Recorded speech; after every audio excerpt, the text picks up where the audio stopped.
All right, so I think it'd be great to start. We have a really interesting, diverse set of companies here, and I think the stories of each of them are quite uniquely Wisconsin, and so I think that's a great place to start. Maybe John, let's start with you. Let's start close to home. I think I met you a couple years ago for the first time at maybe like SBDC event or something, and right away I was just kind of blown away. I think you can touch on it, of course, but I think you're 2015 started the company, and to see where we've come in just 10 years is pretty tremendous. So John, could you tell us a little bit about Be Bella and how you've grown, from farmers market stand to international brand, and then also in that why you see international markets as an important next step? Absolutely, I'd be happy to, and appreciate it, Rome. So we started as a stand at the farmers market in Oshkosh, and even before that, I was a beekeeper. My dad was a beekeeper. It started as his thing, and as many of you might be able to relate, your dad's hobbies somehow become your hobbies, even if you don't want to. And at first, I'm not sure about it, but I eventually realized I thought beekeeping was incredible. I saw the need and to help the environment and support the local ecosystem. And so that's how it started. And then I got two college buddies involved. We got a stand at the farmers market. Our ambitions grew. WEDC in Oshkosh provided some of the seed capital to take it to the next level. And fast forward to now, our lip balm, which is a beeswax-based product, is in about 4,000 retailers in the States.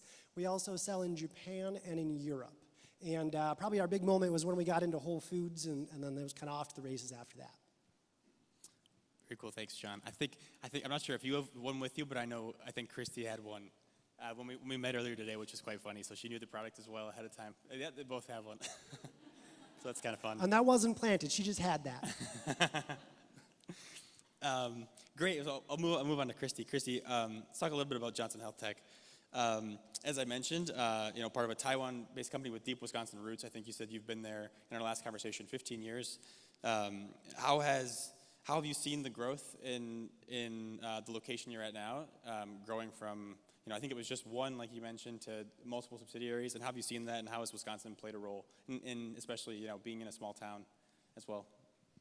Yes, I've been with Johnson Health Tech for 15 years, so our long name is very long to say, so we shorten it by either using our brand, which is Matrix Fitness, or JHTNA, the initials of our company name. We started in Cottage Grove, actually Lake Mills, and moved to Cottage Grove in around 2005. And Johnson Health Tech is one of the, or if not the, fastest growing commercial fitness manufacturers in the world. Our parent company is based in Taiwan. We have manufacturing facilities in Taiwan, Shanghai, and in Vietnam, in addition to a small-scale manufacturing facility right here in Wisconsin, down the road a little ways in Sturtevant. So we started with all distributions here in Wisconsin, and as we grew astoundingly over the years and branched out, we now have 4 different entities in the U.S.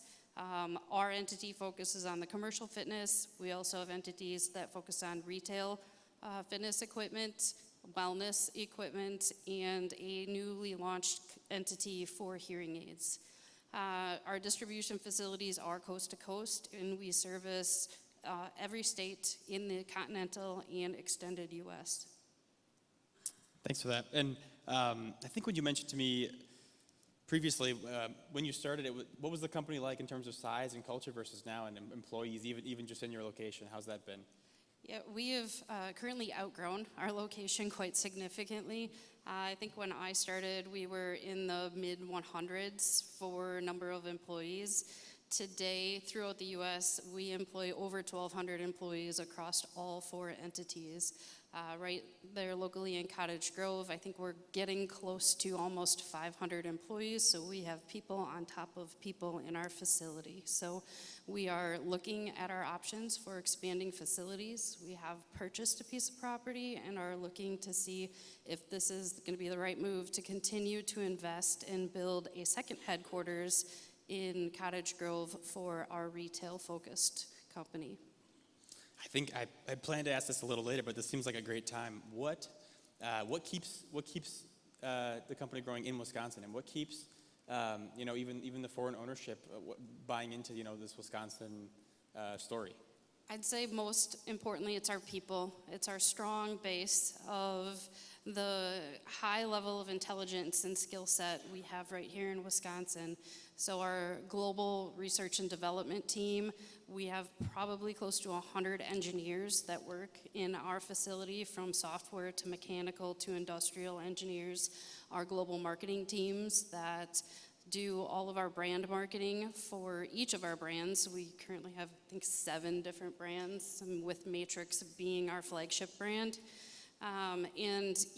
We've got a great talent pool to pull from. We too are experiencing labor shortage, so it's more of those technical service skills that we're experiencing from a labor shortage.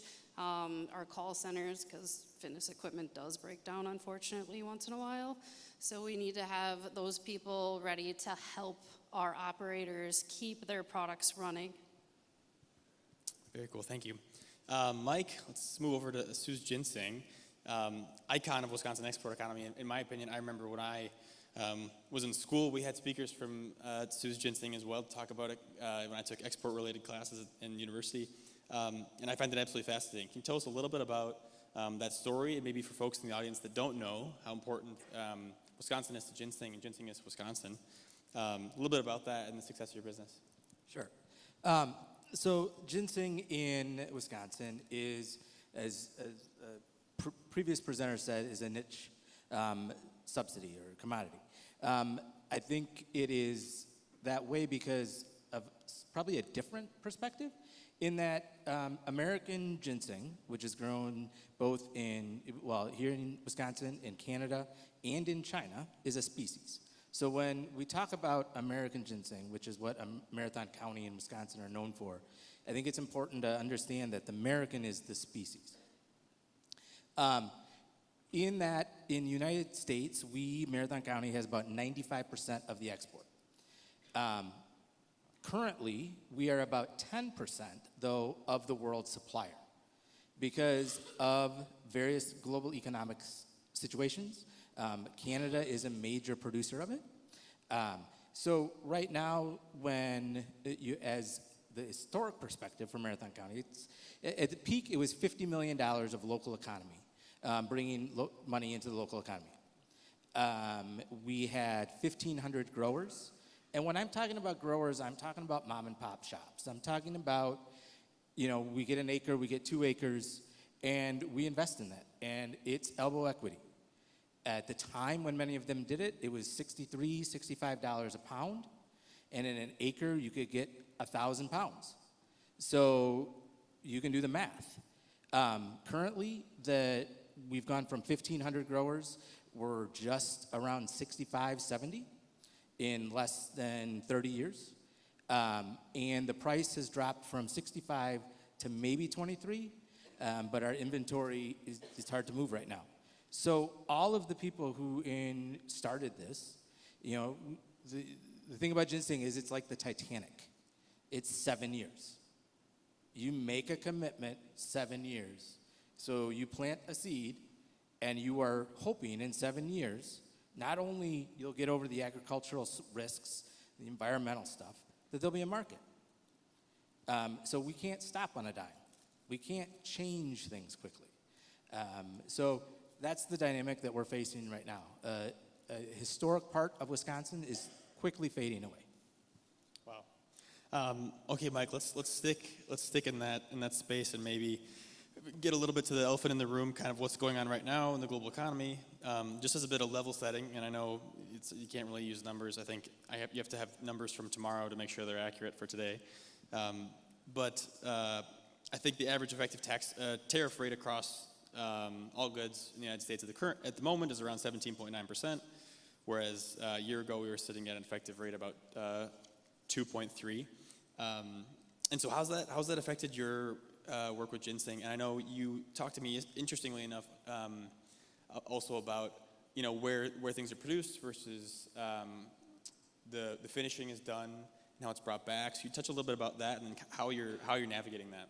Sure. So the tariff debate, I think there's 2 issues with tariffs. There'll probably be 3 by the time I'm done. But Number one is the actual tariff. And it's the added cost. So in the 1990s and before then, it was about 8%. It has peaked at 147%.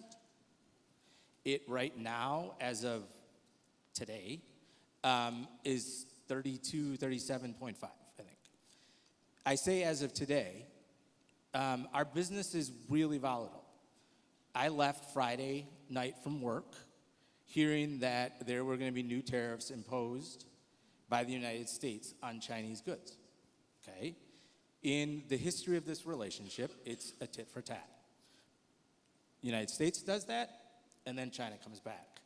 So we left not knowing what we were going to come into on Monday morning. And that's just an example of the chaos as when you're looking at planning supply chain and trying to figure out what that impact is going to be on your economy. Now, for us, there's a two-way street in this. There is the tariff of our final customer. So 85 to 90% of Wisconsin-grown ginseng ultimately ends up in the hands of people residing in China. Okay, so how it gets there, multiple different channels, multiple different ways. So that tariff, that anytime there's a tariff, whether it's on the retail side, so they have limits on how much a consumer can bring in, or bulk, so when we ship cargo containers over, eventually it ends up there. And when that's changing, it really affects how you are going to plan shipments, how your customers are going to buy things. So we have a customer that says, yes, I'd like a cargo container. And then the next day, there's a tariff imposed. They're like, we can't do it now. 2 weeks later, now we can do it. And it's all about, okay, let's get it out. Let's get it moving. So there's the tariff of the final end user. We're also battling tariffs currently, this is a battle. I'm not saying this is the end result, but we have had containers that our Wisconsin-grown product, which we grow in Marathon County, we send to China for processing. You might be surprised if you look at skill sets. You know, if we ask the high schoolers and young adults who were up here earlier what they know about ginseng and grading and trimming, there's not a lot of knowledge base here in Wisconsin about that. So we ship our raw material, all the ginseng businesses do, to China for processing. And then it comes back and we do the finished packaging, we test it, we do all those things. So we now have had implications on the tariff of our product coming back. So we have a product that's Wisconsin grown, it gets processed, we can get into the substantial transformation debate offline, comes back, and there's a tariff added. The third thing is, and it just came up, is port fees. And I'm just going to put this out there that when we're having this conversation today, I think in all the tariff term, please watch port fees. They were just imposed on Monday, and it's $50, like 50 a metric ton, I think.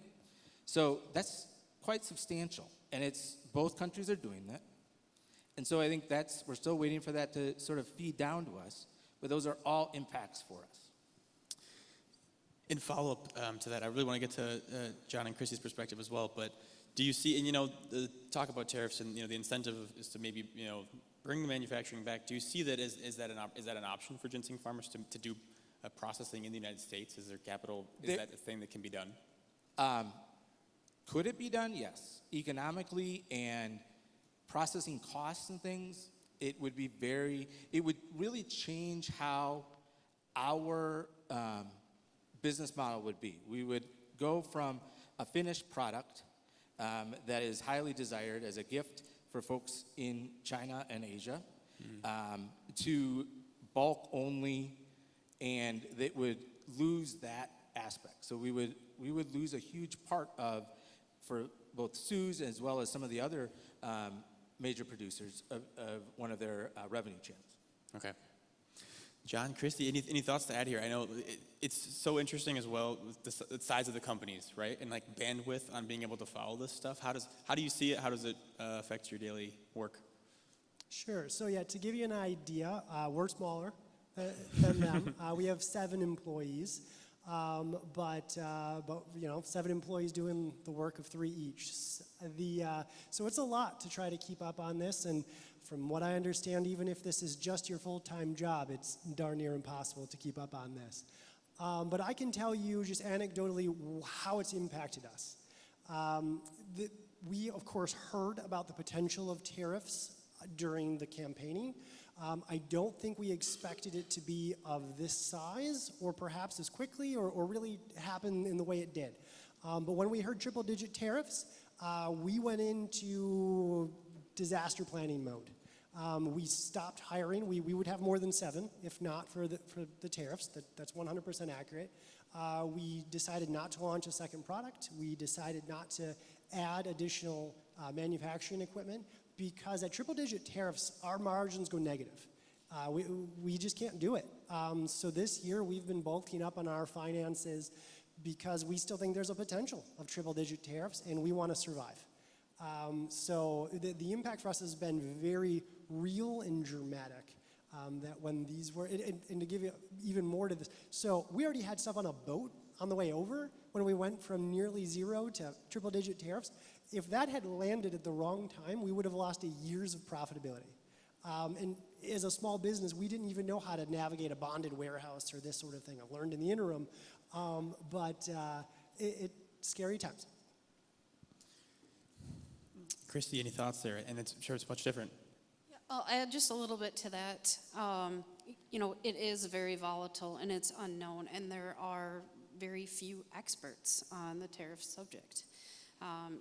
When does it go into effect? Is it effective when it lands versus when it's shipped?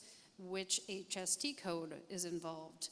I'd love to have your 33% tariffs because mine are like 67%. It all depends on the product as well. And that's when you start to need to network and reach out and look at other and alternative programs that, the federal government for sure doesn't advertise, and we don't have a lot of knowledge about here in Wisconsin. Our company is currently fully investing in reviewing first sale options and how to lower your tariff expense and exposure based on these different qualifications that are available for importing. And maybe I know, of course, Mike, we understand the sort of, at least where it's grown, but for John and Christie, how does sourcing affect that? Or is that conversation, I know, John, you've talked about that to me in the past, and are there ways to mitigate some of those things?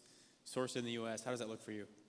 Yeah, so of course, I think that's part of the goal here. The intent of having tariffs at these levels is for us to find trading partners somewhere else.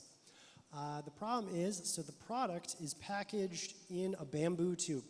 So I did not exactly know this before, but the bamboo that can be used in lumber for this sort of application only grows in China. I've looked. I've talked to Vietnam. I've looked in other places. It cannot grow here. The manufacturers are not here. I have to go internationally. We tried to find suppliers outside of China. We worked with ones that said they could do it, and all of a sudden our Chinese supplier reached out to us saying, why are people coming to us with your specs asking to make these products? Because they were just a front redirecting products through China.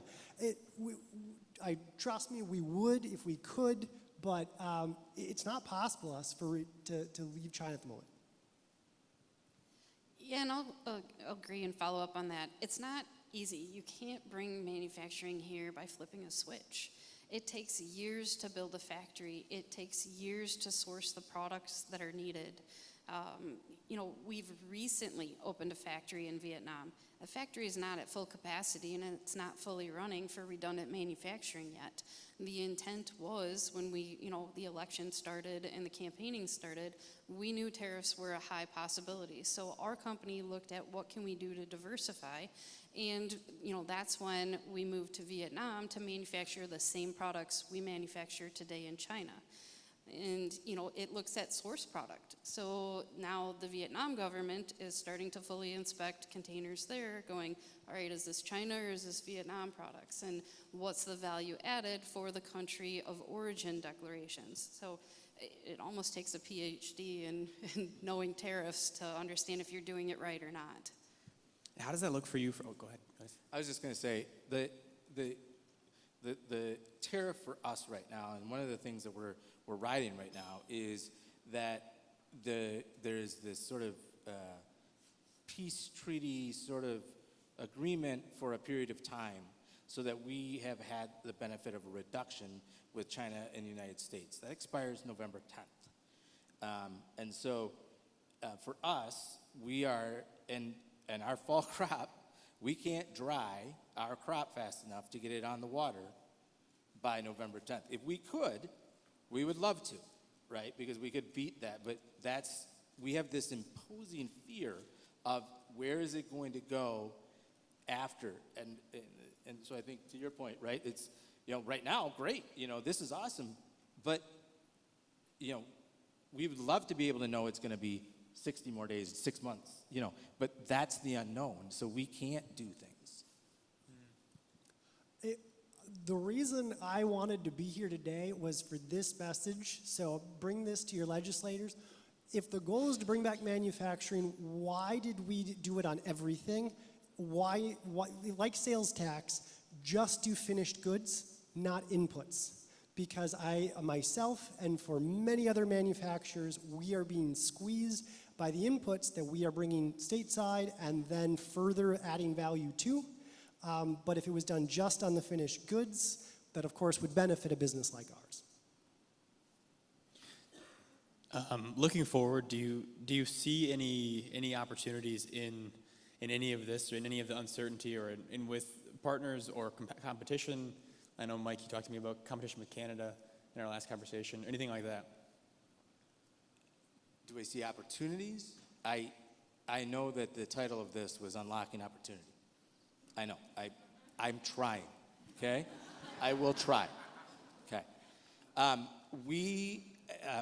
Two things. One, I would like to publicly thank DATCAP and other state agencies, just like the presenters earlier, the state and local governments, parts of them have been engaged, and trade missions and things like that are starting to help. However, realizing that the biggest place this goes is China, and that's history, that's where it's consumed, there's only so much we can do. I remember as a child, or even when I moved back for the 4th time to Wausau, that our grocery store bag had ginseng. Yeah, see, Aaron's nodding his head, see, old school. The grocery store bag said ginseng product of Wisconsin or whatever. If this continues, we can take that off. And we will lose that industry. I want to unlock opportunity, I do, but our relations and where we're at, we're not going to be able to. Any other thoughts from you guys on that, on the future outlooks? I mean, tariffs aside, I think at this point you've gotten most of our impressions on the tariff issue specifically.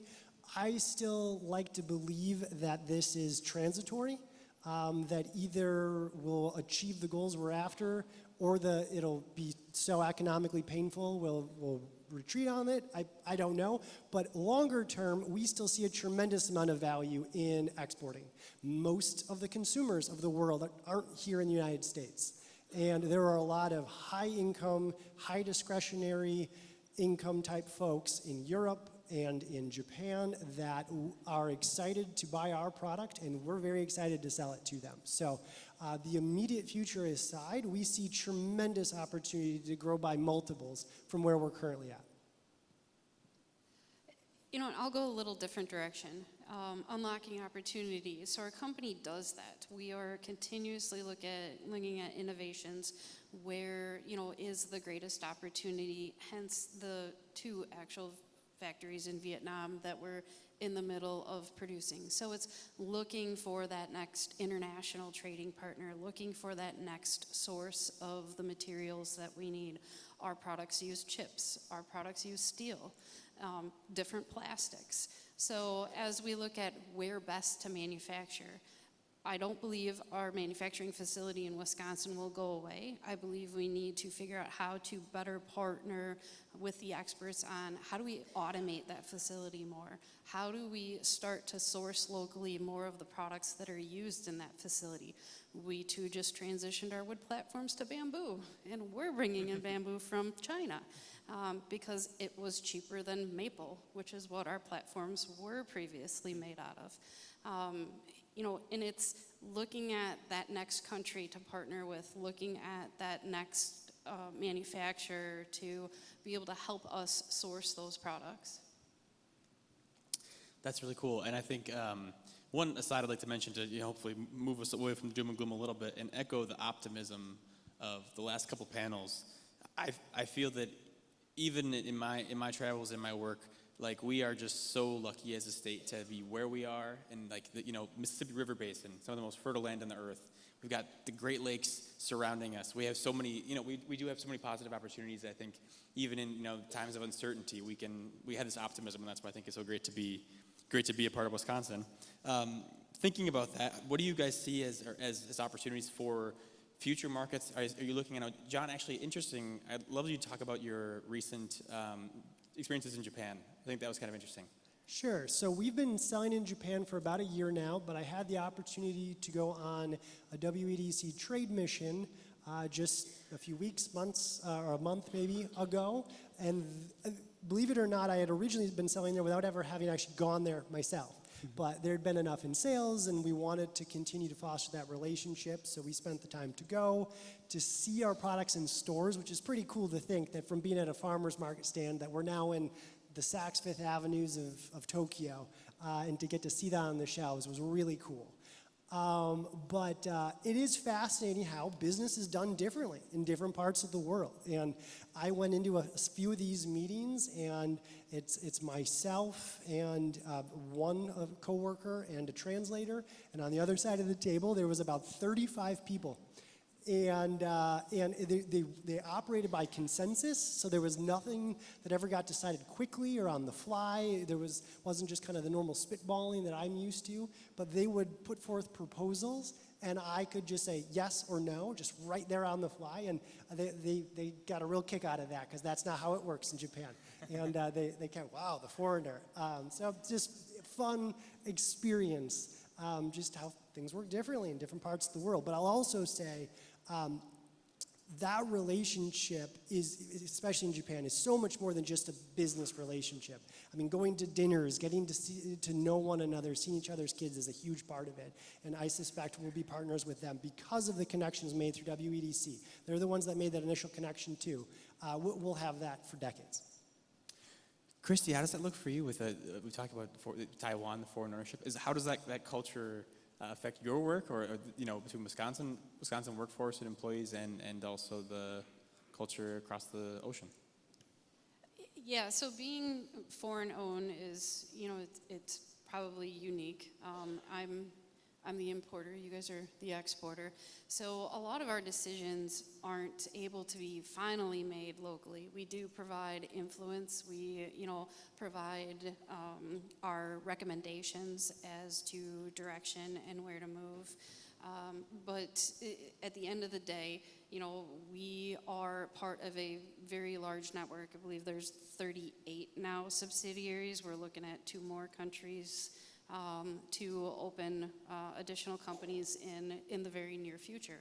So, being part of this global organization has been a learning curve. I've been with this company for 15 years, so my prior company was a little bit different. It was private equity as opposed to international public. And, knowing international public, and, I'm on the finance side of the world, so it's GAAP versus IFRS, and knowing all of the differences and the impacts. And currency is, also impacting our business with the devaluing of the US dollar and the volatility of the currency that's impacting us today.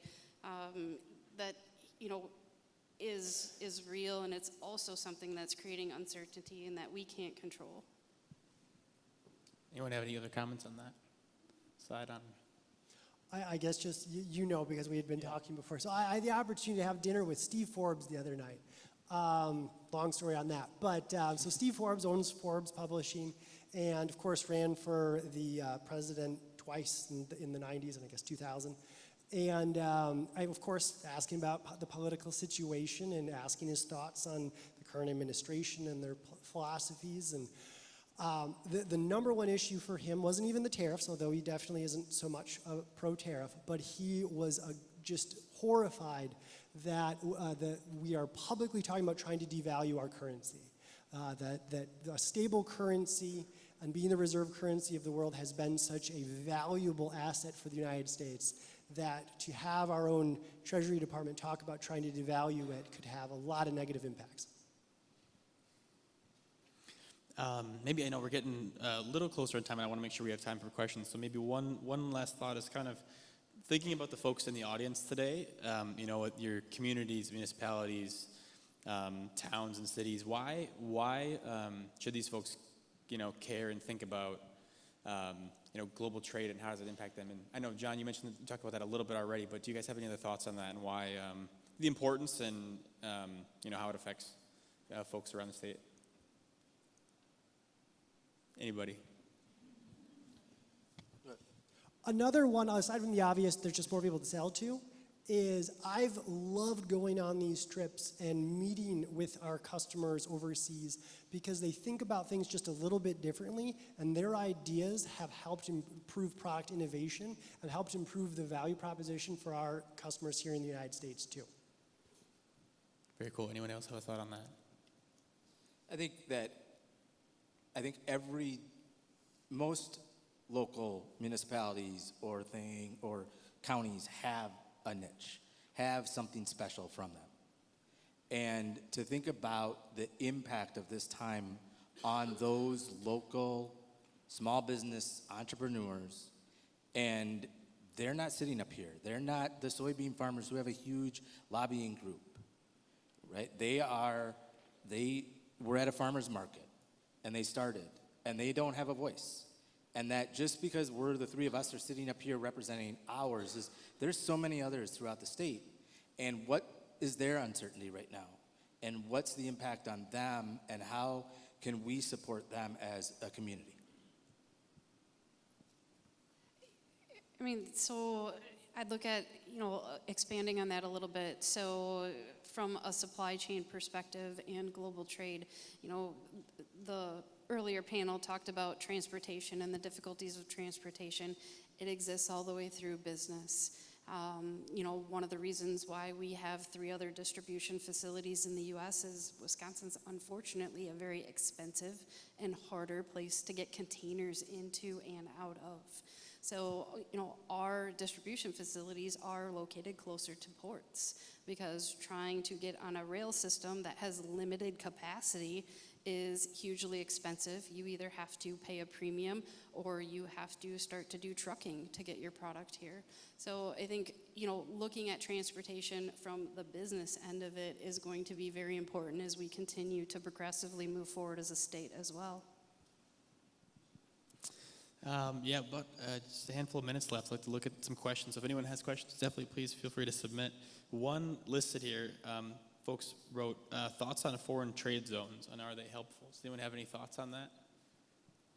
So our manufacturing facility is in a free trade zone in Zanjigan, and that's helpful. That's great.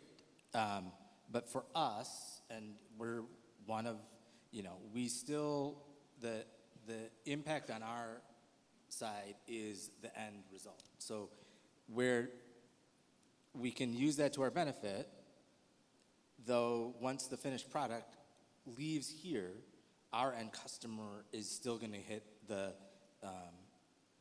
is going to take the hit. And so we don't get as much benefit on the end result. We do use it for benefit on some of the manufacturing rigs. For a business of our size and the nature of it, it hasn't come up. Christie, anything there? I don't know a lot of the details on it for our company. You know, as I said, building a factory that does mass production and automation takes many years. So if there's availability within one of the trade zones and and there's the footprint there for the size of facilities that we need to build. Our company is definitely looking at it, but today, as Mike said, with the tariffs, it's still impacting us. I want to add one thing. So we have a lot of contacts in China, and there is conversation of reducing and restricting. So that's another tool within this global economic relationship that could be used.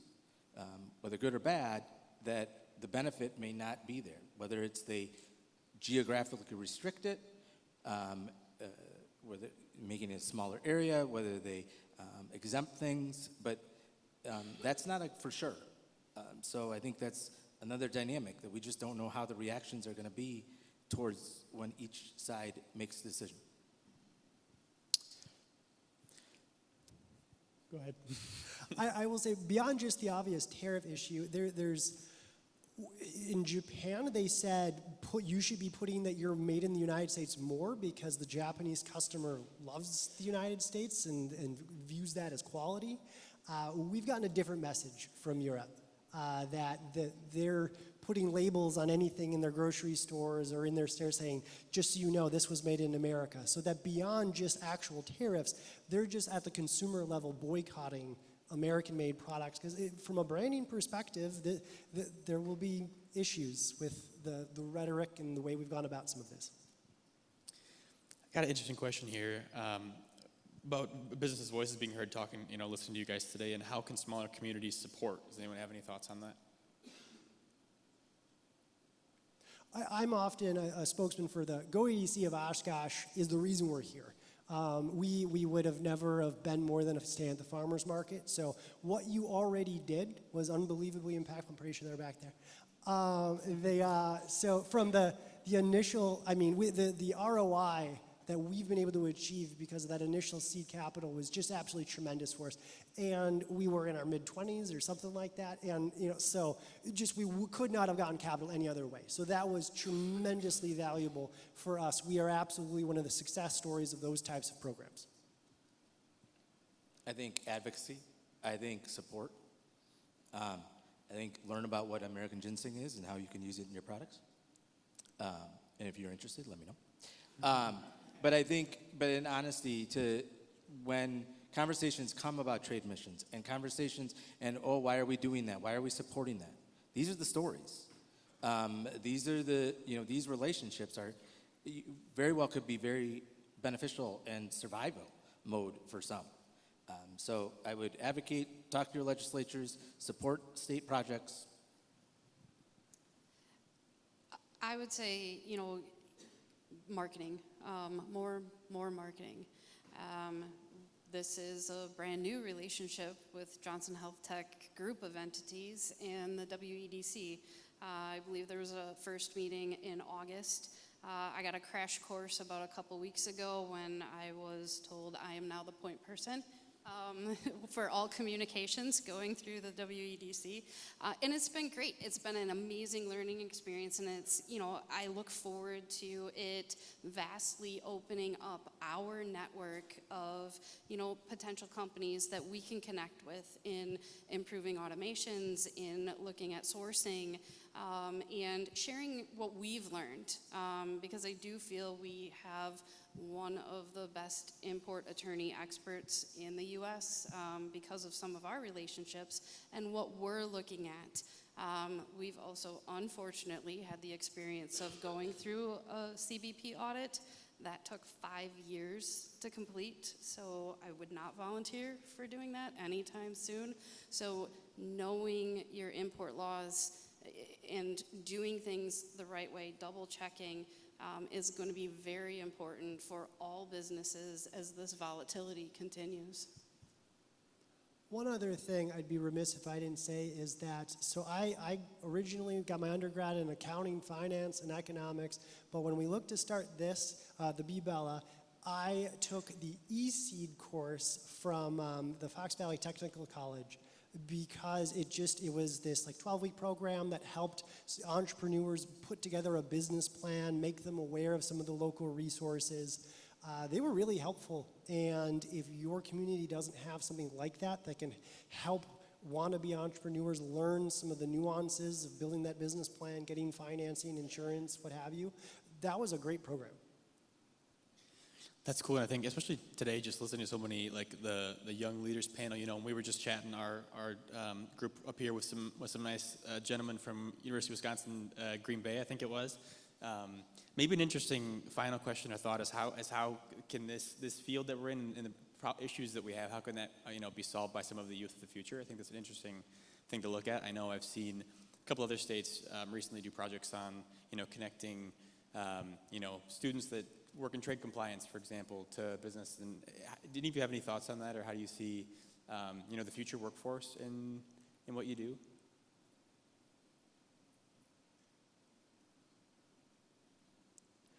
I will say part of the reason we're in Oshkosh, and we're in a rare exception. We're small, so weird sample size, but everyone talks about how hard it is to get good employees. We have not had a problem. We have been able to find phenomenal employees, and almost every one of them is an Oshkosh graduate, UW Oshkosh graduate. So we're very thankful for the UW system and the quality of the folks that they've been able to put out. I don't know about the ones coming out just today, but in general, the UW system is an asset that we have leveraged as a business here in Wisconsin. I would think for us, if I had one, it would be to encourage the realization that foreign language and the ability to understand cultures is crucial for survival. If you asked, we need bilingual folks on our staff. We need folks who understand the history of the product. And just as we've experienced with folks who went to Japan and the customs there, to what does that mean? What is their culture? What are their traditions? And to have an open mind to that, a supportive mind, versus this is ours, and more of a one-sided. So I'll definitely agree with your understanding and learning culture. So our company 2 days ago celebrated its 50th anniversary as a Taiwan entity. Celebrations were had throughout the world, obviously, because we celebrated it in every one of our subsidiaries. But to look at that, your question is one of my to-do items leaving here. It's how do we better partner with our localities, with our schools? How could we better partner with the high schools in the surrounding communities? Yes, Cottage Grove is right outside of Madison, but there's a lot of other smaller schools that have some great programs. I know that, Wisconsin does run a youth apprenticeship program because I have one hired in my staff now because my daughter actually told me about it, who's a high school student. So I'm like, well, this is genius. Let's do this. Let's help. And let's listen to them and understand. So I think, one of the meetings I'm going to be scheduling within the next week is going to be with our HR team, pushing them on how do we develop these internship programs and these feeder programs to ensure that we can crack the code on the labor shortage that we're experiencing in the Madison urban region. Awesome. I think we're just about at time, so we'll look to wrap things up. One thing I wanted to mention, just as an aside, some words from an old UW professor of mine were that, regardless of folks' opinions and thoughts on globalization, a lot of the levers that brought it about, were things like technology and access to communication and the cheap containerization of products. And those things, regardless of, policy, are not going to go away. We're always going to live in a global world. But thank you guys so much for being here today. Thank you.